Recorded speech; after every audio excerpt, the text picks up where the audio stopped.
buenas noches. Gracias por escoger la mesa redonda para informarse a esta hora. Hoy lunes, comenzando la semana, le informaremos sobre los resultados de la cumbre del G8 que sucedió la semana pasada en Irlanda del Norte, lo que discutieron, lo que conversaron y también lo que decidieron sobre el conflicto en Siria. Y en un segundo momento estaremos hablando sobre la gira que realizará el presidente de Estados Unidos, Barack Obama, por África, cuáles son los intereses que anda buscando por ese continente y también cuánto costará esta gira. También la sección La Esquina con el periodista Reinaldo Taladrí estará presente. Si a usted le gusta la pelota, quédese porque Taladrí conversará con el director del equipo de pelota de Villa Clara, recientemente campeón de la recién concluida Serie Nacional. Ya usted lo sabe, información, profundidad y también debate aquí en nuestra mesa redonda. Quédese con nosotros.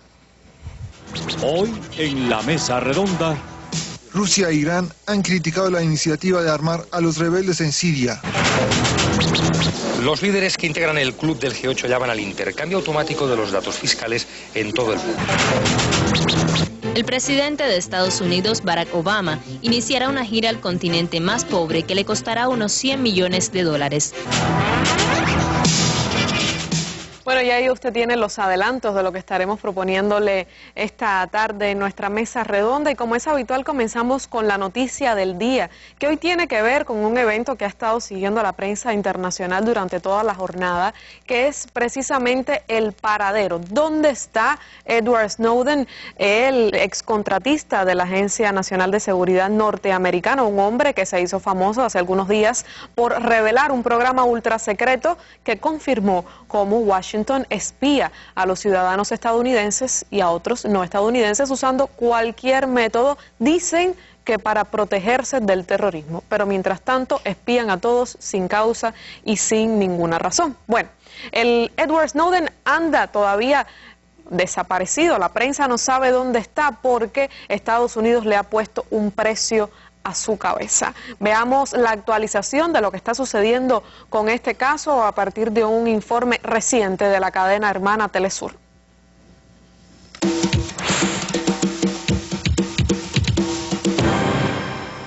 El canciller ecuatoriano Ricardo Patiño informó que Edward Snowden, exagente de la CIA, solicitó asilo político a la República de Ecuador. El gobierno del Ecuador ha mantenido un contacto respetuoso, diplomático con el gobierno de Rusia y ha informado que el Ecuador está considerando la solicitud de asilo por parte del señor Snowden para que el gobierno de Rusia tome la decisión que considere. Patiño también informó cuáles son los argumentos por los cuales el ex empleado de la Agencia Nacional de Seguridad requiere de su atención. El señor Snowden, creo que ante estas y otras circunstancias presentes en este caso, es improbable que reciba un juicio justo o un trato humano previo al juicio, corriendo además el riesgo de cadena perpetua o de muerte. El canciller indicó que Ecuador conoce los riesgos de aceptar este pedido. El gobierno del Ecuador pone por encima de los intereses los principios. Siempre los principios, y en este caso, los principios de la Declaración Universal de los Derechos Humanos. El país latinoamericano deberá decidir si recibe a este joven estadounidense que brindó información sobre la persecución que se realiza sobre el mundo entero. Bueno, y ahí escuchábamos, Edward Snowden partió desde Hong Kong a Moscú. Luego desde Moscú se suponía que viajara a algún país latinoamericano, pero todavía no se sabe cuál es el paradero de este hombre al cual las autoridades norteamericanas están dando caza. De hecho, ya han dicho desde la Casa Blanca que habrá represalias para los gobiernos que lo protejan, incluyendo ya a China y a Rusia, porque lo recibieron en sus territorios. No obstante, Julian Assange ha dicho, el fundador de Wikileaks, que Edward Snowden está sano y salvo aunque no mencionó el paradero del ex agente. Recordemos que las autoridades de Wikileaks también han estado asesorando a Snowden en este proceso de encontrar algún lugar seguro para evitar el juicio que no será justo que deberá tener en Estados Unidos si termina regresando a su país de origen. Bueno, esta ha sido nuestra noticia del día. Ya comenzamos entonces con el tema de hoy, con el primero de ellos, el G8, los grandes reunidos en Irlanda del Norte. Analizaremos qué fue lo que terminaron decidiendo. Quédese con nosotros.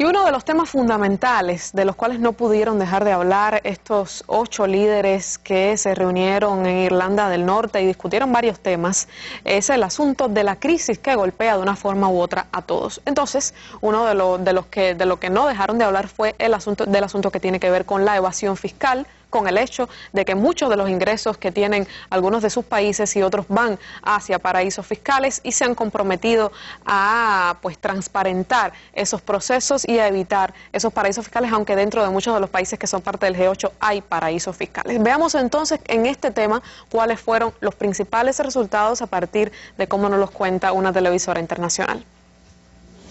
Los líderes que integran el club del G8 llaman al intercambio automático de los datos fiscales en todo el mundo.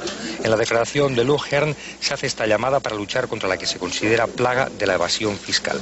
Cada año se calcula que se pierden 1 billón de euros por esta causa en Europa y 30 billones de dólares en el mundo. Los 8 países se comprometen por ello a un plan de acción nacional.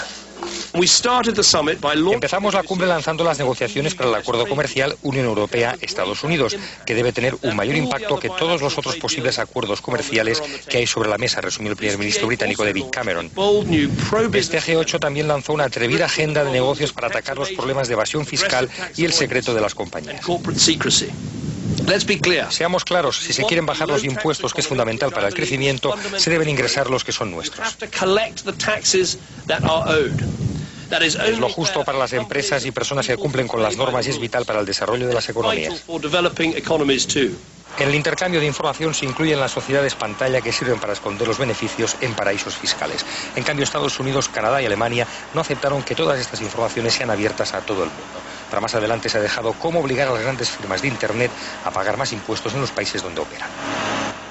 Bueno, el G8 y lo que decidieron en Irlanda del Norte, también lo que debatieron sobre el conflicto en Siria y el futuro, al menos cuáles son las principales posiciones de estos 8 países sobre lo que está sucediendo en ese país árabe. Para profundizar, para comentar, para compartir con nosotros su conocimiento sobre estos temas, le doy las buenas noches a Oliver Zamora, periodista del Sistema Informativo de la Televisión Cubana, analista de estos temas y comentarista habitual de nuestra mesa redonda, y también a Jorge Luis Rodríguez González, periodista de Juventud Rebelde, analista especialista en temas de Medio Oriente y África. Muchas gracias a los dos jóvenes colegas por estar aquí con nosotros y compartir sus visiones. Ambos van a estar en los 2 momentos de nuestra mesa, pues estaremos debatiendo sobre también lo que tiene que ver con Obama y la gira por África. Pero comenzando por esto que tiene que ver con el G8, Oliver, muy centrados en lo que tiene que ver con la evasión fiscal, en lo que tiene que ver con, en sentido general, los paraísos fiscales.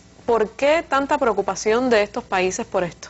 Bueno, eso es una pregunta interesante para la que yo también me hago de alguna manera, porque no es la primera vez que se trata el tema de la evasión fiscal. ¿Podríamos pensar que este es el problema original de la crisis, como para que ellos tengan tanta atención sobre esto? Para nada. De hecho, creo que los temas fundamentales de la crisis, o sea, los principales aspectos que podrían dar lugar a, vamos a decir, no una solución de la crisis, pero por lo menos sí una preocupación de la crisis, tiene que ver con el desempleo, con el tema del crecimiento, con el tema del ajuste o estímulo, cosas que no se trataron esencialmente en esta cumbre. Yo quiero comenzar por un detalle. Esto fue una cumbre, la del G8, muy parecida a las cumbres anteriores, como también, por ejemplo, el G20, con extremas medidas de seguridad. O sea, en un pueblito bien alejado, muy lujoso, un hotel muy lujoso. Tuvieron casi que esconderse. Tuvieron casi que esconderse, pero además, bueno, muy alejado de la capital de Irlanda del Norte. Recordemos que Irlanda del Norte, bueno, forma parte de Gran Bretaña, por eso David Cameron, el primer ministro británico, era el anfitrión. En fin, más de 8.000 policías, cientos de contratistas privados, una valla eléctrica de 27 kilómetros. Todo para alejarse de lo que ellos le llaman los anticapitalistas, las personas que protestan contra este tipo de reunión. Yo me quiero, hablo sobre este detalle para que podamos ver cómo, si bien estas manifestaciones no han alterado la agenda de lo que se discute en el G8, por lo menos sí ha alterado la agenda de quienes los organizan, ¿no? Entonces, desde el punto de vista político, bueno, Siria era el tema más importante, de eso hablará Jorgito más adelante, y desde el punto de vista entonces económico, habían dos grandes temas. Por un lado, esta preocupación, que repito, no es nueva, de los paraísos fiscales. Lo único que el G8 nunca había hecho nada en la práctica por detener o por combatir estos paraísos fiscales. Y ahora lo que se comprometen es a una mayor transparencia, pero de acciones sólidas, concretas, no se conoce. Es un tema muy delicado y yo dudo mucho que se pueda avanzar en ese tema. Incluso dudo de la voluntad de querer avanzar en ese tema, porque recordemos que vamos a decir, los mayores clientes de los paraísos fiscales son las grandes fortunas europeas y norteamericanas. Y en medio de la crisis, cuando no hay mucha seguridad jurídica, vamos a decir así, cuando hay tantas voces señalando a las grandes fortunas como responsables y pidiendo medidas contra las grandes fortunas, es obvio que son esas grandes fortunas las que hacen uso de los paraísos fiscales, pero además son, como toda gran fortuna, las que manejan los hilos de la política. Son los que dan los lobbies, el dinero para los lobbies. Es decir, hay un compromiso ahí político muy grande que me hace dudar, en lo personal, que se pueda implementar alguna medida concreta. Y hay un segundo tema importante también, que ya no era, vamos a decir, del interés de todos los miembros del G8, porque recordemos que está Rusia, está Japón también, está Canadá, que es un tratado de libre comercio. Sería el mayor tratado de libre comercio en el mundo, ¿no? Entre la Unión Europea. Que sería una solución a la crisis. Bueno, fíjate bien, es un tratado entre la Unión Europea y Estados Unidos. Supuestamente, para Europa, esto representaría una garantía de un crecimiento del 0,5% del Producto Interno Bruto del área, o sea, de toda la Unión Europea. Y alrededor de 400.000 empleos. 400.000 empleos, eso es insignificante. Solamente España tiene más de 6 millones de desempleados. Es decir, que en la práctica no va a tener repercusión, vamos a decir, grande alguna. O sea, para nada la repercusión necesaria. Y a mí me llama mucho la atención dos aspectos en este sentido. Uno, Alemania está muy interesada en este tratado de libre comercio. Alemania, que de alguna manera tiene intereses, vamos a decir, en contrasentido con esa Europa que se desarrolla a una segunda velocidad, vamos a decir. ¿Qué quiero decir? Ustedes sabemos, ¿no?, que Europa se ha dividido en dos. En los países de mayor salud fiscal, que son los que se han incluso beneficiado de la crisis, y están los países más afectados por la crisis. Y no hay, vamos a decir, una paridad ahí en cuanto a los intereses. Yo creo que, tomando en cuenta que si un tratado de libre comercio requiere de competitividad, para competir, las industrias se ponen a competir, recordemos que no hay proteccionismo, o se elimina grandemente el proteccionismo. Entonces España, Portugal, Grecia, muchos países de la Unión Europea no están en condiciones de competir en ese mercado. Y no creo que sean muy, vamos a decir, beneficiados en ese sentido. Bueno, habría que esperar entonces cuáles van a ser, pero ellos están bien resueltos, ¿no?, a desarrollar este tratado de libre comercio. Barack Obama ha dado su visto bueno también. Bueno, recordemos que siempre una cosa son los beneficios para las élites económicas, que no necesariamente tienen que ser beneficios para el país y para las grandes mayorías. Y está claro que las élites económicas europeas no piensan en los de menor velocidad de desarrollo. Porque recordemos que en España, por ejemplo, que es un país donde hay una situación precaria desde el punto de vista económico, la industria del lujo sigue creciendo. O sea, las ventas de Mercedes-Benz, las ventas de Mercedes-Benz hace, creo que el año pasado o el anterior, crecieron un 80%. Y eso no tiene nada que ver con los más de 6 millones de desempleados. Claro. Los que tienen dinero siguen teniendo dinero. Mucho más dinero. Bueno, otro de los temas fue Siria, ¿no? Cómo estos 8 países han decidido que actuarán con respecto a esa nación árabe. De eso estaremos hablando con Jorge Luis González después de la pausa. Quédese con nosotros.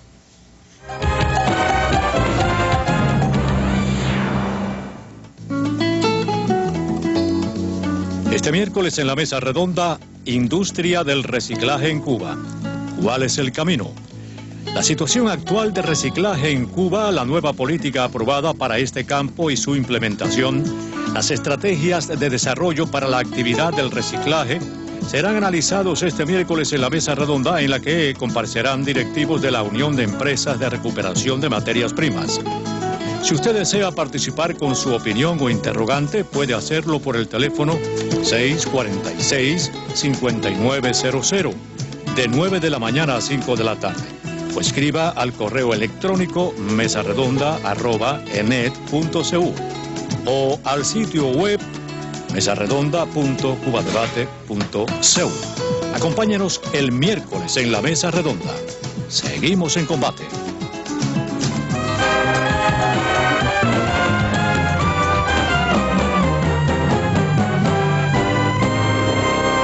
Bueno, y hubo posiciones encontradas con respecto a Siria y lo que está sucediendo en ese país. O más bien, dos posiciones, unas defendidas por 7 de este G8 y otra defendida por Rusia, un país que ha mantenido una posición bien firme con respecto a este tema. Jorge Luis, coméntame sobre los principales resultados de lo que se habló en el G8 con respecto a Siria. Sí, independientemente de esos temas sobre los cuales nos estaba adelantando Oliver, uno de los temas fundamentales de esta cumbre fue el tema sirio, o sea, cómo encarar la crisis siria, cómo tratar de darle una solución al conflicto que está viviendo ese país y que ha causado la muerte de más de 90.000 personas y que ya se extiende a más de 2 años. Ahí, digamos, uno de los detalles más interesantes era el encuentro bilateral entre Obama y Putin.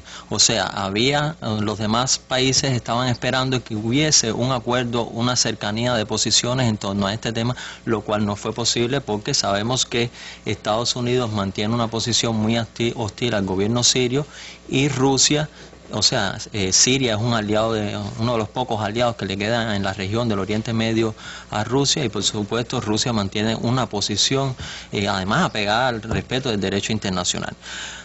Estados Unidos siguió defendiendo su posición de que Bashar al-Assad debe abandonar el poder. Rusia no. Rusia sigue apegada a la línea que debe haber. O sea, coincidieron en torno a llegar a una solución política, pero que supuestamente los sirios son los únicos que deben decidir el futuro del país y quién va a ser su presidente.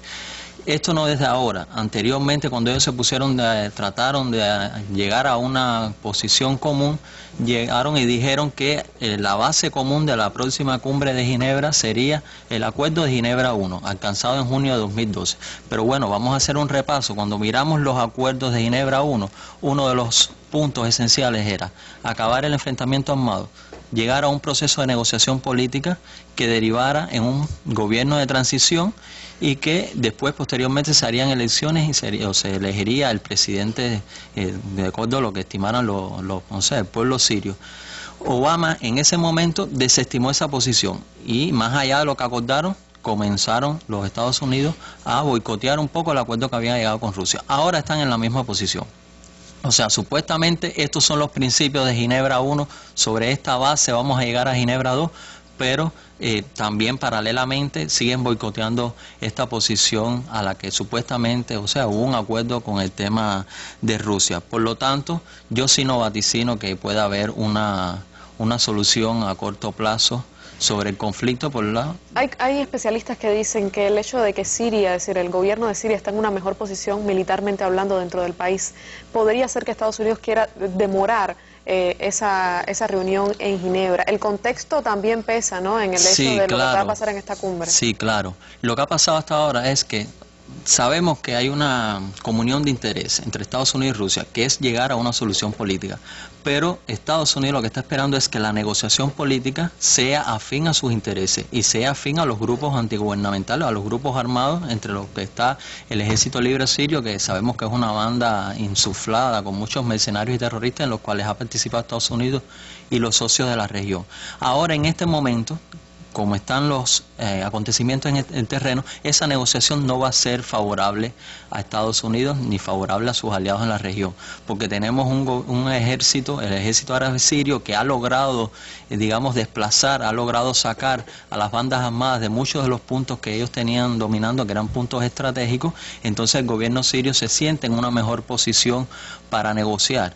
Y entonces a Estados Unidos no le interesa negociar en estos términos y por eso está tratando de dilatar. Por eso también como el escenario cambió en contra de sus intereses, también optó a otra posibilidad, que es darle financiamiento a las bandas, que ya lo venía haciendo, lo que ahora sí se quita la máscara y lo dice públicamente, que va a haber un financiamiento y va a haber, digamos, un tráfico de armas abierto en el cual sí Estados Unidos estaría involucrado. Sí, algo de lo que han estado hablando durante mucho tiempo ya, pero es decir, de lo que se ha estado haciendo, pero ahora hay una oleada como de decir que públicamente lo están haciendo. Vamos a hablar también de los principales resultados de la reunión de los llamados amigos de Siria, que se reunieron para debatir. Eso de amigos es bastante contradictorio, sobre todo por lo que quieren para ese país. Pero primero les propongo recordar algunas de las principales características de esta nación árabe que lleva ya desde 2011 en un conflicto armado que ha afectado severamente a ese país, tanto infraestructuralmente como a la población de ese país.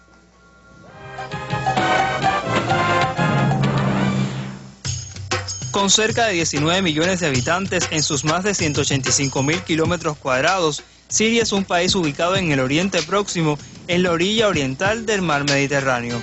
Por su posición geográfica, el país ostenta una gran importancia política y económica al encontrarse en el cruce de los continentes europeo, asiático y africano. Comparte fronteras con Turquía por el norte, Irak por el este, Israel y Jordania al sur y Líbano por el oeste. Su capital y ciudad más poblada es Damasco, en la cual se emplaza la tumba de Saladino, el célebre defensor de la Tierra Santa durante la época de las Cruzadas. El país exhibe un clima diverso caracterizado por las altas temperaturas y pocas precipitaciones durante el verano, principalmente en la zona costera y desértica, mientras que los inviernos suelen ser moderados y con abundantes lluvias, influenciados por el clima mediterráneo. Siria es una república desde 1963, organizada administrativamente en 14 gobernaciones o provincias, donde se eligen cada 7 años a un presidente y cada 4 una asamblea del pueblo y un consejo de ministros. Su actual mandatario es Bashar al-Assad. La lengua oficial de la nación es el árabe, aunque en algunas zonas se habla el kurdo y el armenio. La extracción de petróleo, la reserva de gas natural, así como la industria textil, alimentaria y metalúrgica, son los principales pilares de la economía del país, los cuales se han visto afectados por las recientes sanciones económicas impuestas por las potencias occidentales y el conflicto armado que se vive en la nación desde 2011, cuyo principal objetivo es derrocar al actual sistema de gobierno. Sí, también el hecho de armar a Siria, no solamente en lo que tiene que ver con las bandas insurgentes armadas que están en la nación, sino también los países alrededor. He sabido también, por ejemplo, que en Jordania también hay un desplazamiento militar importante para un poco que trasladar a la frontera el conflicto. Es un asunto bien complicado y entonces aquellos que apuestan por una solución militar o al menos una solución en la cual el presidente legítimo de ese país tenga que irse, Bashar al-Assad, que se autodenominan los amigos de Siria, se han reunido una vez más en Doha para debatir qué es lo que van a hacer con estas nuevas decisiones públicamente de que van a ayudar. Jorge Luis, ¿qué de nuevo hay en esta nueva cumbre de los amigos de Siria? Lo único nuevo es que públicamente se está reconociendo de que las grandes potencias y los países de la región están enviando armas a este país. O sea, están enviando armas, están enviando mercenarios. Eso es lo único, digamos, lo único nuevo, porque ya eso venía sucediendo. Se sabía que la CIA y el M-16 estaban implicados, que estaban comandando algunas de las tropas de bases que tenían en Turquía y en Jordania.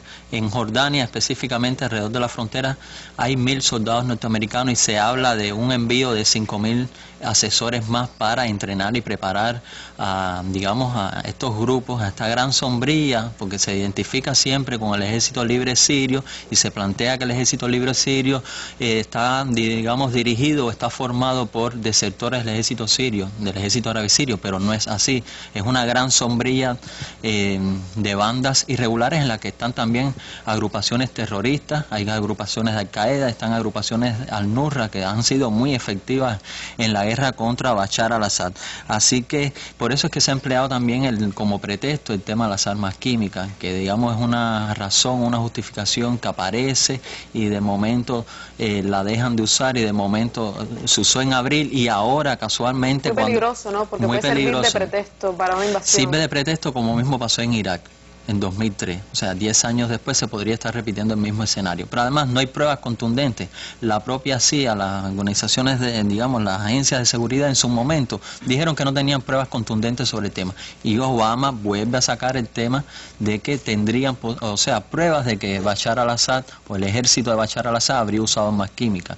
Pero realmente lo sacan ahora de nuevo, porque si bien hasta el momento no pueden implementar una zona de exclusión aérea como si hubiesen querido en otro momento, lo que están apelando es a tener la justificación para armar a los grupos, a los denominados grupos rebeldes en Siria. ¿Tú querías decir algo? Sí, hay dos temas que me parece un poco importante ir aclarando, ¿no?, en este sentido. A ver, Estados Unidos y la Unión Europea, si bien dicen y hacen el juego, porque al final es un juego y van a reuniones y dicen que sí, que tiene que haber una solución política, y tiene que haber una solución política porque la solución armada ha demostrado que no es efectiva. Hasta hace poco estaba el juego trancado.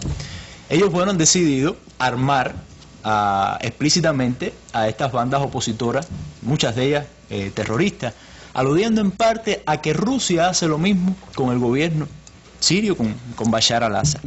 Y lo que obvian es que esto responde a acuerdos firmados hace años con el gobierno sirio, entre el gobierno sirio y Moscú, para el suministro de determinadas armas. Eso es lo que dice Putin muchas veces, ¿no? Nosotros le estamos dando cumplimiento a acuerdos anteriores, o sea, no estamos haciendo nada ilegal, cosa que sí está haciendo Europa y Estados Unidos, porque le están dando armas, o sea, no cumpliendo ningún acuerdo, sino después de crear este conflicto. Y lo otro es por qué Bashar al-Assad, o sea, la ida o la estancia de Bashar al-Assad sigue siendo como el gran kit del asunto.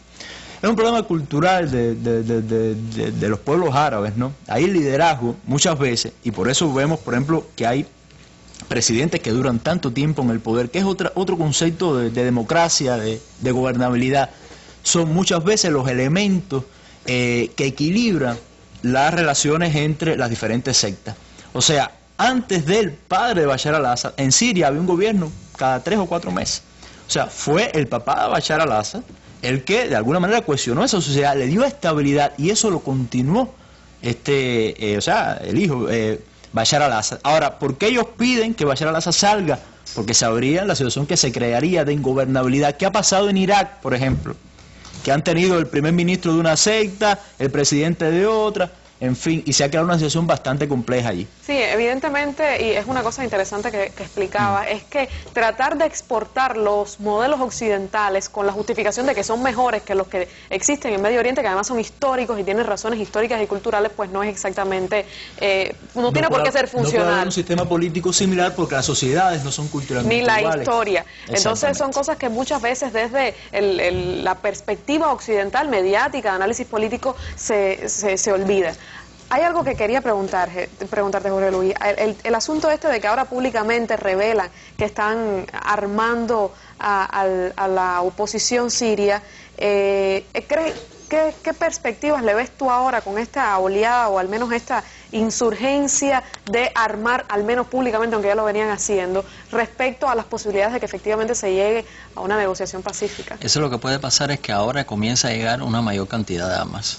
Y una mayor cantidad de... Es decir, que es todo lo contrario. Todo lo contrario, o sea, ellos están boicoteando la salida política. Es verdad, como dice Oliver, ellos quieren una salida política, pero quieren una salida política favorable a sus intereses. Quieren obligar a Bashar al-Assad a negociar en sus términos y en sus condiciones. Por eso es que tratan de, virar el escenario en el terreno a favor de una negociación que sea favorable a esos intereses.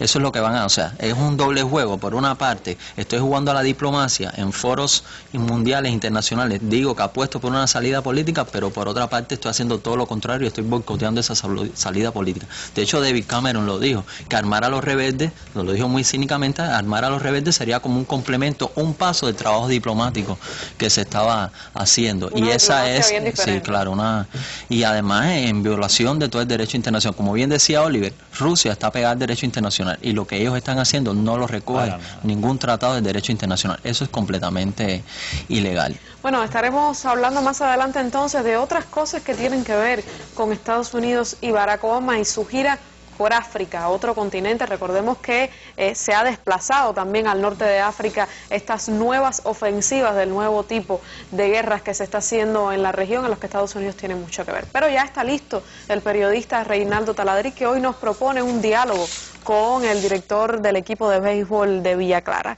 Le doy las buenas noches a los dos.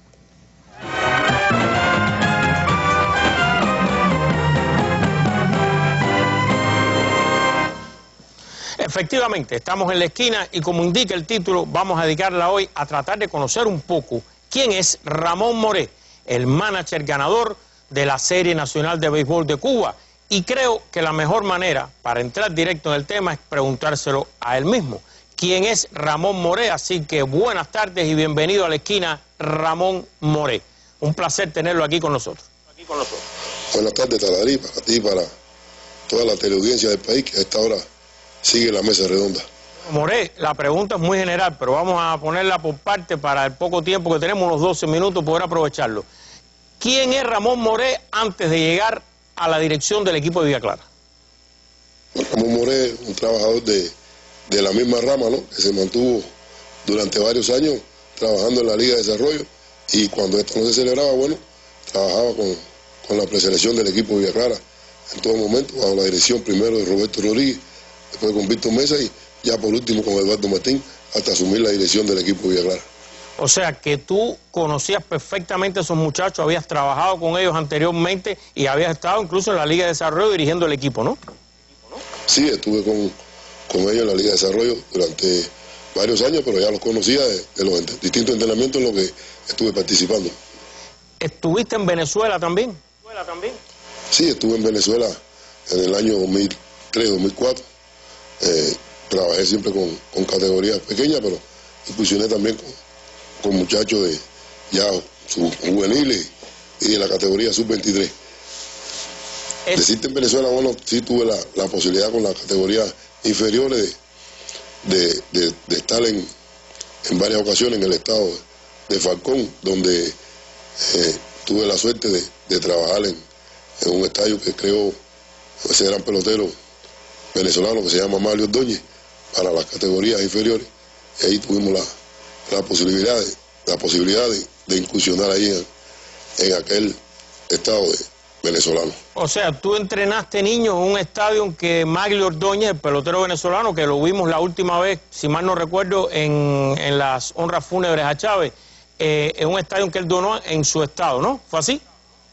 Sí, fue así. Un estadio más bien es un complejo deportivo, pero siempre para el béisbol, donde es bastante grande y muy bonito que está.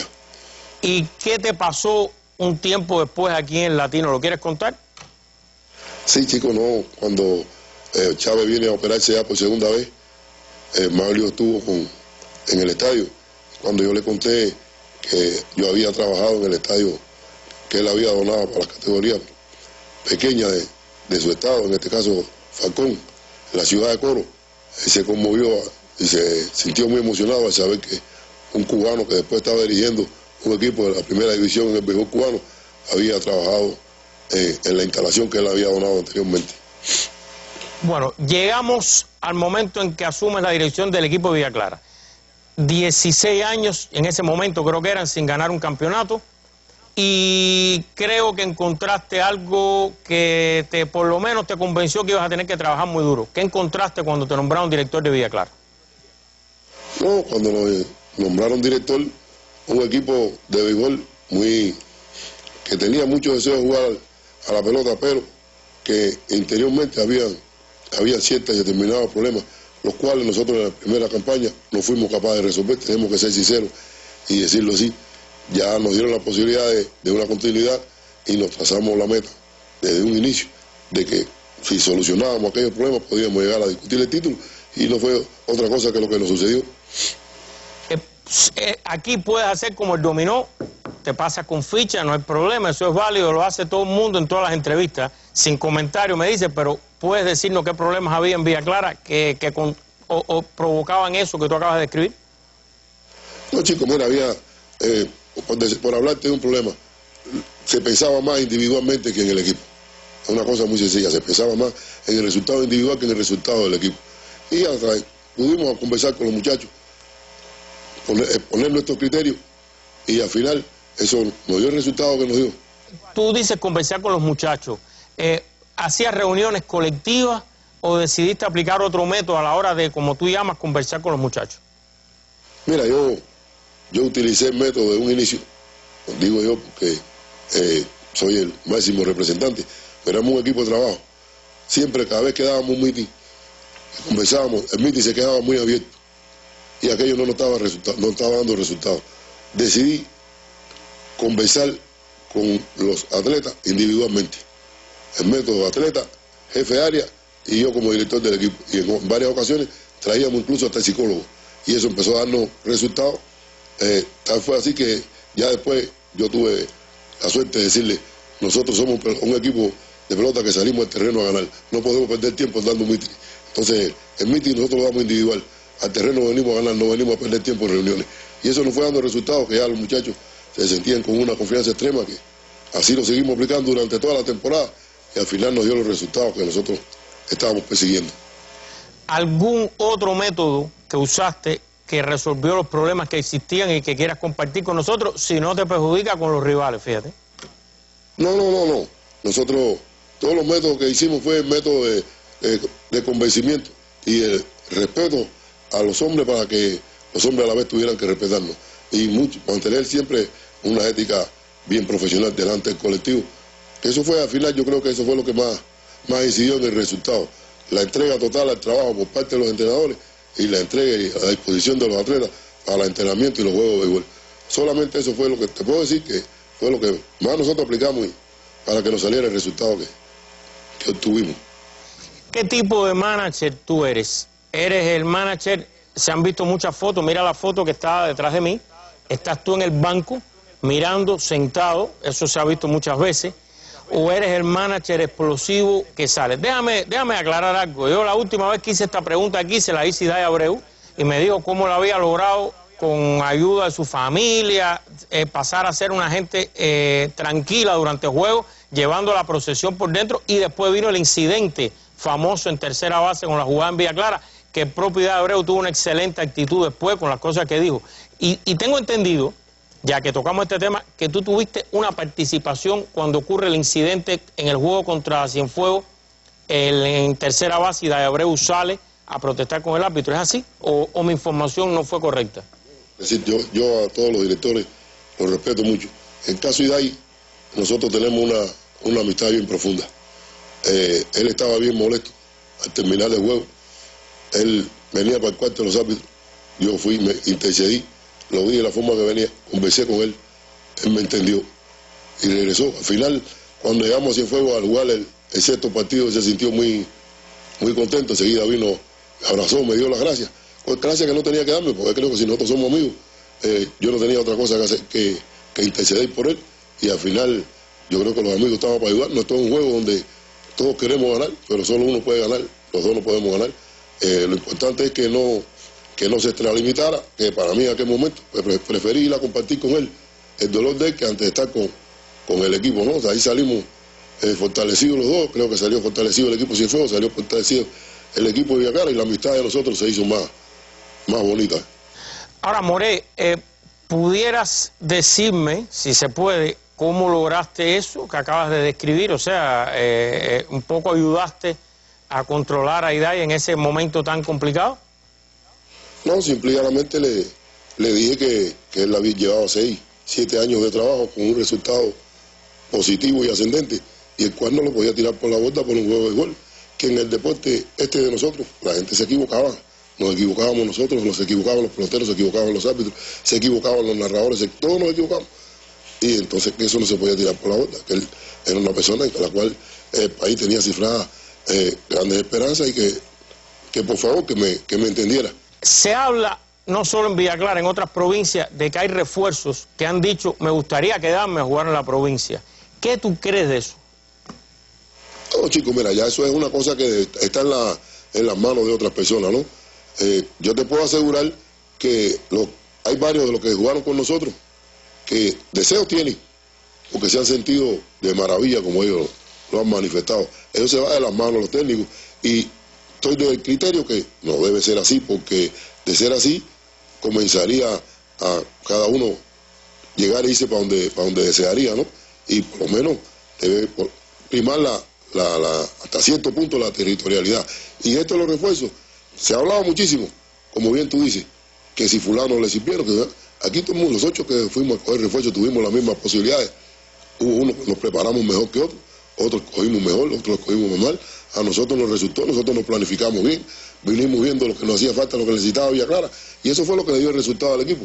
No fue que si yo escogí, que si no escogí, no, yo escogí lo que nosotros necesitábamos y conversamos con los hombres y tuvimos 7 semanas para prepararnos, para integrarlo al equipo, y cuando ellos se dieron cuenta, incluso a muchos de ellos lo utilizamos como ejemplo de lo que no hacíamos nosotros como villaclareños y lo que venían a dar ellos.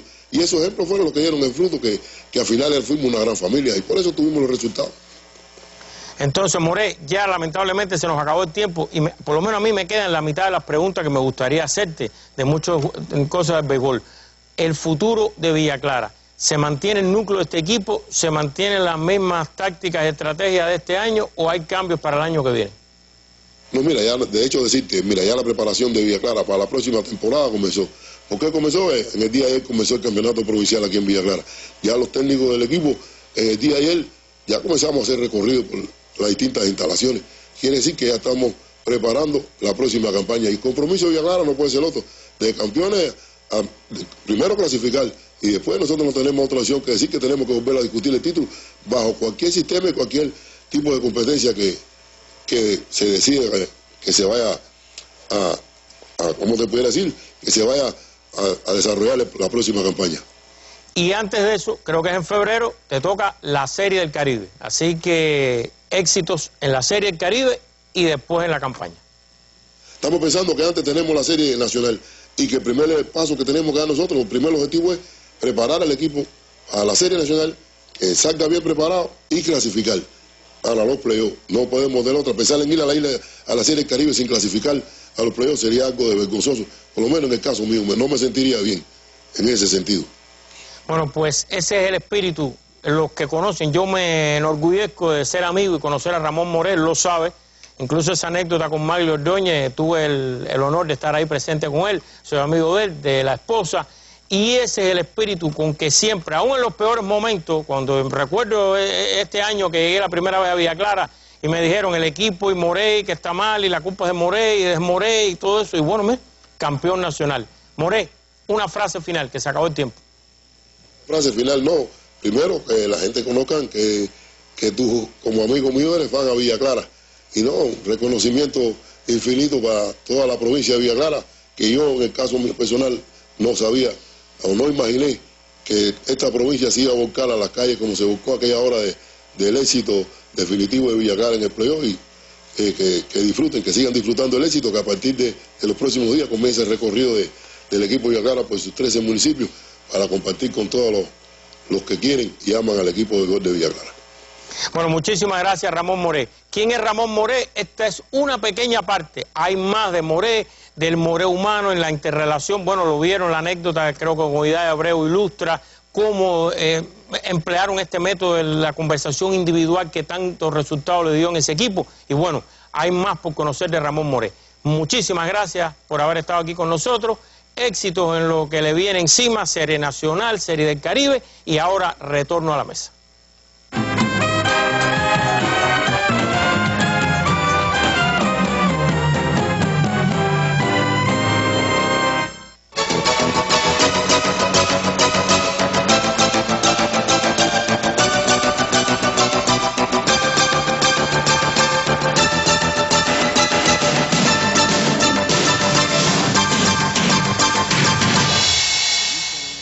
Bueno, y el hecho de que Barack Obama haya decidido pasar algunos días en África, en 3 países específicamente, Tanzania, Senegal y Sudáfrica, ha suscitado mucho debate, tanto por lo que supuestamente va a buscar o a ofrecer Obama a esos países y también por el altísimo costo que tendrá este viaje, algo bien controvertido, es un país que está en crisis. Les propongo ahora escuchar, bueno, algunas de las noticias que se han estado manejando sobre esta gira a partir del reporte de la colega Diana Valido. El presidente de Estados Unidos, Barack Obama, iniciará una gira al continente más pobre que le costará unos 100 millones de dólares. El próximo miércoles, el mandatario inicia su periplo, que lo llevará por Senegal, Sudáfrica y Tanzania.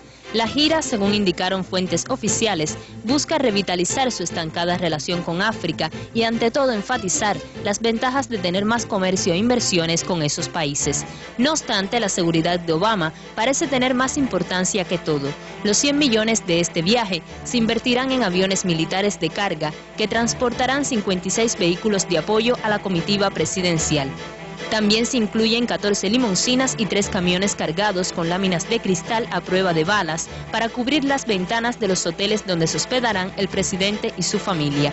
Por si no fuera poco, casas intersectoras de la Fuerza Aérea y la Marina de Guerra cubrirán el espacio aéreo inmediato a la zona donde se encuentre el mandatario para intervenir rápidamente en caso de que cualquier aeronave se acerque a esa área sin permiso previo. Su viaje se extenderá hasta el 3 de julio. Estas condicionantes infraestructurales que exige el mandatario solo hacen aumentar las críticas por sus excéntricos gastos. El 30 de mayo pasado, el diario The New York Times señaló que Obama lleva una vida ajena a la mayoría de los estadounidenses, a pesar de que, paradójicamente, impulsa un grupo de medidas para la recuperación económica del país. Diana Valido, especial para la Mesa Redonda. Sí, muchas gracias a la colega Diana Valido, que nos ha contado la cantidad de cosas que llevará Obama a África. Es verdaderamente increíble. Y eso que ha suspendido un safari que iba a tener durante 2 horas en Tanzania, y ha sido tanto el costo que podría tener ese safari y la repercusión política de su imagen que ha tenido, que ha dicho que ya no lo realizará y que en su sustitución visitará la isla Robben, donde estuvo encarcelado durante 27 años el líder sudafricano Nelson Mandela. ¿Cuáles van a ser las principales actividades, Oliver, que va a realizar Obama en estos 3 países? Bueno, mira, realmente a mí no me asombra esta costosa gira, o sea, el hecho de que sea tan costosa. Yo pienso que es una cuestión de tener un poco de memoria histórica y recordar, por ejemplo, cuando su esposa, la primera dama, Michelle Obama, fue de vacaciones a España, que fue también un costo extraordinario, muchas críticas también en la prensa, y por lo general, bueno, se mueven, o sea, mucho dinero, y yo creo que de alguna manera toda esta parafernalia militar para proteger al presidente en África es de alguna manera una subestimación también a lo que es el continente africano. Esa visión de que es algo, vamos a decir, inhóspito, medio salvaje, donde cualquier persona civilizada o el presidente de cualquier gobierno civilizado tiene que tomar medidas extremas de seguridad. O quizá algunos saben de que no es muy bienvenido, ¿no? O una cosa son medidas extremas y otra cosa es llevar 14 limusinas. Sí, no. Bueno, sí. Ahora, mira, esto es una... A ver, vamos a decir que una nueva gira exterior de Obama, muy reciente. Recordemos que estuvo en América Latina, que estuvo ahora hace poco, bueno, lo hablábamos en el G8, y ahora va a África. Una visita que Obama ha tratado de cargar de simbolismo. O sea, Obama va a Robben Island, donde estuvo preso Mandela. De hecho, incluso se dice que puede ir a visitarlo en el hospital. Eso va a depender de lo que diga la familia de Mandela. Va a visitar también la isla Gorée, desde donde partieron millones de africanos tratados como animales, ¿no? Llevados como animales, como esclavos, ¿no? A América, o sea, cargado de simbolismo y de alguna manera aprovechando también sus raíces africanas. Aunque, no va a Kenia. No va a Kenia. O sea, que es donde era su padre, donde incluso tiene hermanos, donde tiene su abuela, en fin, no va a Kenia. Entonces, aquí hay un análisis que yo creo que se debe hacer.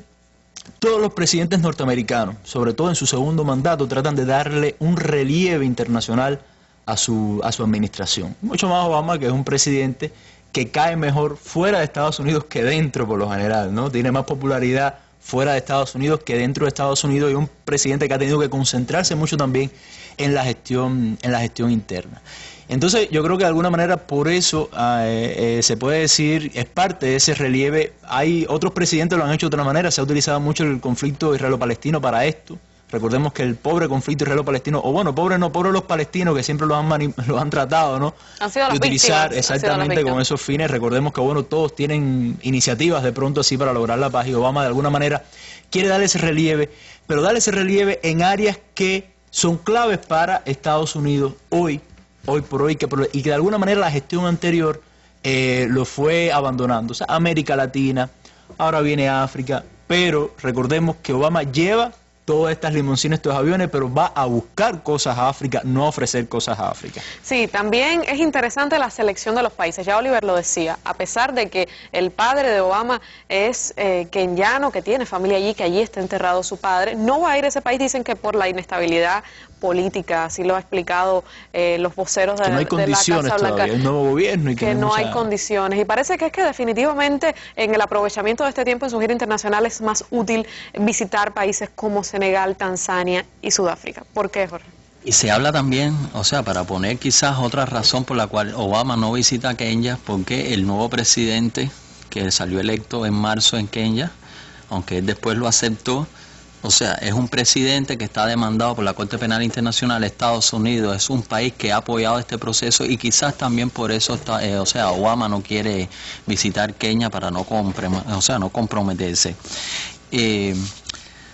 Mira, no es extraño que visite Sudáfrica. Sudáfrica es la primera economía del continente africano, es el motor de la economía africana, y Sudáfrica además es uno de los países que tiene mejores relaciones comerciales con Estados Unidos, es uno de los países más beneficiados por el AGOA, el Acta de Comercio, una ley, una legislación, una ley de comercio que rige las relaciones comerciales entre Estados Unidos y África, y que tiene una serie de beneficios y que al final se traduce en una serie de recetas neoliberales, porque Estados Unidos selecciona determinados países que tienen requisitos, que tienen cualidades para tener comercio con Estados Unidos, pero básicamente es materia prima lo que lleva de África, y obliga a los países africanos a importar, digamos, determinados productos ya con un valor agregado muy superior, y además uno de los requisitos para tener esas relaciones comerciales es abrir las economías a recetas neoliberales.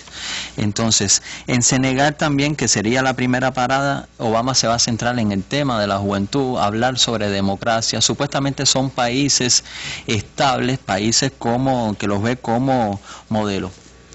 Aquí en esta gira podemos hablar de dos discursos.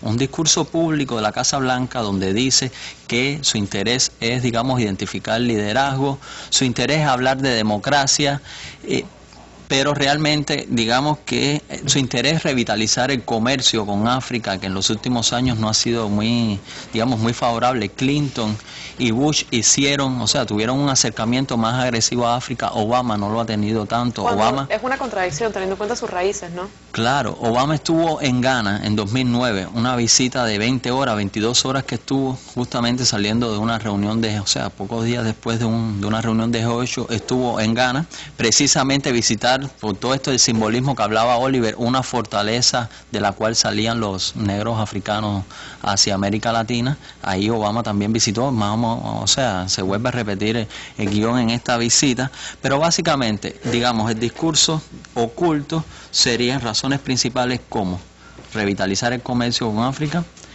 digamos, a ver cómo anda el tema del Africom, que sabemos que tiene su base militar, su cuartel general en África, pero en Alemania, pero que Obama ahora en estos momentos no les conviene, no les interesa tanto llevar el cuartel general a África, pero tienen relaciones con todos los ejércitos de África. Y entonces Obama también va a analizar este tema, y lo fundamental es también frenar un poco la presencia de China, que, China tiene relaciones comerciales con África, es el primer socio comercial en África, ya desplazó a Francia, desplazó a Estados Unidos, que creo que está en el tercer lugar, y desplazó también a la Unión Europea. Y no solo China, también son los países emergentes como la India, está también Rusia, está Brasil, que también han tenido un acercamiento, pero es que las relaciones comerciales que le propone China a África son mucho más beneficiosas, porque las relaciones comerciales de Estados Unidos son todo el tiempo condicionadas,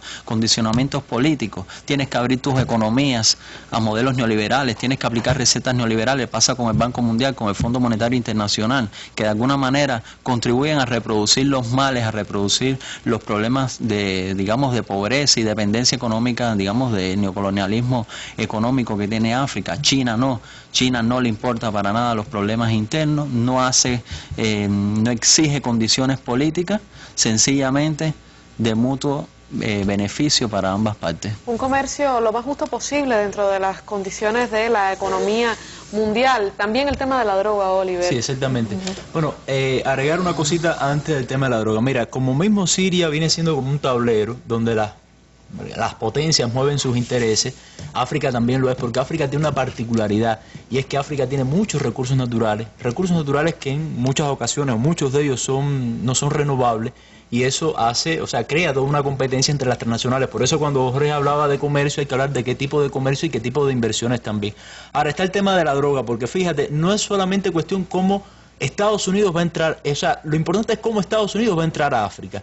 Y ahora, por ejemplo, se aparece la DEA, que es la institución de Estados Unidos que se dedica supuestamente a combatir la droga, diciendo que África es vamos a decir, un enclave importante para el tráfico de drogas hacia Estados Unidos y hacia Europa. Y han comenzado investigaciones y han comenzado contactos para la DEA entrar en África. Si nosotros comparamos lo que ha sido la DEA, el papel que ha tenido la DEA en la desestabilidad en América Latina, en los ataques contra gobiernos progresistas, bueno, ya vemos cuál viene siendo la estrategia entonces. Una experiencia que puede servir, en este caso, lo que ha sucedido en América Latina, como decía Oliver, y este nuevo tipo de injerencia en África. ¿Serán algunos de los temas que va a llevar Obama a esta cumbre, a esta gira que va a realizar por África? Su continente, en el continente natal de su padre, pero no irá a su país donde están sus orígenes, a Kenia. No obstante, lo que sí va a hacer en África es gastarse mucho dinero en supuestamente seguridad y algún que otro paseo también.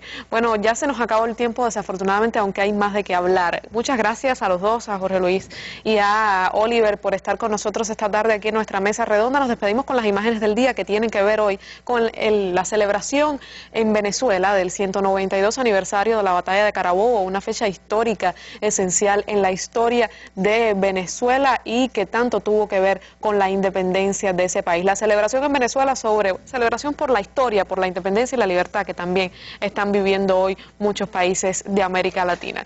Nosotros nos volveremos a ver, regrese mañana. Recuerde que esto es una mesa redonda, siempre hay espacio para usted. Que tenga buenas noches.